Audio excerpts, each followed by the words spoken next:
ನಮಸ್ತೆ. ತೇಜೋಮಯ ನ್ಯೂಸ್ ಮೀಡಿಯಾದ ಹೊಸ ಸಂಚಿಕೆಗೆ ಸ್ವಾಗತ. ನೀರ್ಚಾಲು ಬಳಿಯ ಕಿಳಿಂಗಾರು ನಡುಮನೆ ಇದು ಪ್ರಕೃತಿ ರಮಣೀಯ ತಾಣ.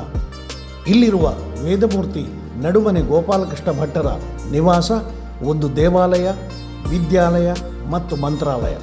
ಇದು ಪ್ರಸಿದ್ಧವಾಗಿರುವುದು ವೈದಿಕ, ಧಾರ್ಮಿಕ ಮತ್ತು ಸಮಾಜಮುಖಿ ಚಟುವಟಿಕೆಗಳಿಗೆ. ಸೌರಮಾನ ಯುಗಾದಿಯ ವಿಷು ಹಬ್ಬದ ವೇಳೆ ಇಲ್ಲಿ ಶತರುದ್ರ ದೇವ ಕಾರ್ಯಗಳು ಸಾಂಗವಾಗಿ ನಡೆದವು. ಕಳೆದ 96 ವರ್ಷಗಳಿಂದ ಇಲ್ಲಿ ಚಟುವಟಿಕೆ ನಡೆಸುತ್ತಿರುವ ವಸಿಷ್ಠ ಪೀಠದ ವಾರ್ಷಿಕೋತ್ಸವ, ಪ್ರಶಸ್ತಿ ಪ್ರದಾನ, ಪ್ರತಿಭಾ ಪುರಸ್ಕಾರಗಳು ವಿಜೃಂಭಣೆಯಿಂದ ನಡೆದವು.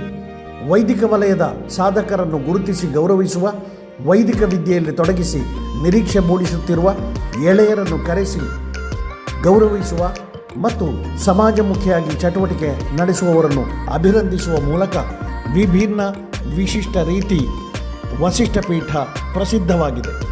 ಈ ಬಾರಿ ಪ್ರಸಿದ್ಧ ಜ್ಯೋತಿಷಿಗಳಾದ ವೇದಮೂರ್ತಿ ಕರುವಜೆ ಕೇಶವ ಜೋಯಿಸರಿಗೆ ವಸಿಷ್ಠ ಪೀಠದ ಪ್ರಶಸ್ತಿ ಪ್ರದಾನ, ಎಡದೀರು ಮಠದ ಪ್ರಜ್ಞಾನಂ ವೇದ ಪಾಠಶಾಲೆಯ ಪ್ರತಿಭಾವಂತ ವಿದ್ಯಾರ್ಥಿ ವೇದಮೂರ್ತಿ ಅಮೈ ಅಭಿರಾಮ ಭಟ್ಟ ಅವರಿಗೆ ಪ್ರತಿಭಾ ಪುರಸ್ಕಾರ ಪ್ರದಾನ ಮಾಡಲಾಯಿತು.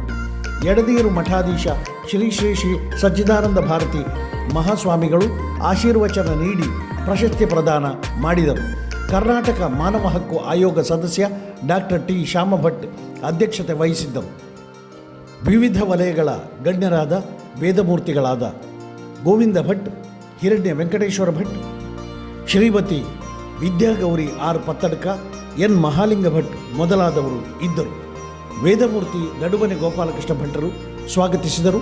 ಕಿಳಿಂಗಾರು ಸಾಯಿ ನಿಲಯದ KN ಕೃಷ್ಣ ಭಟ್ ವಂದಿಸಿದರು. ಮುಂದಿನ ಸಂಚಿಕೆಯಲ್ಲಿ ನಿಮ್ಮ ಭೇಟಿ. ನಮಸ್ತೆ.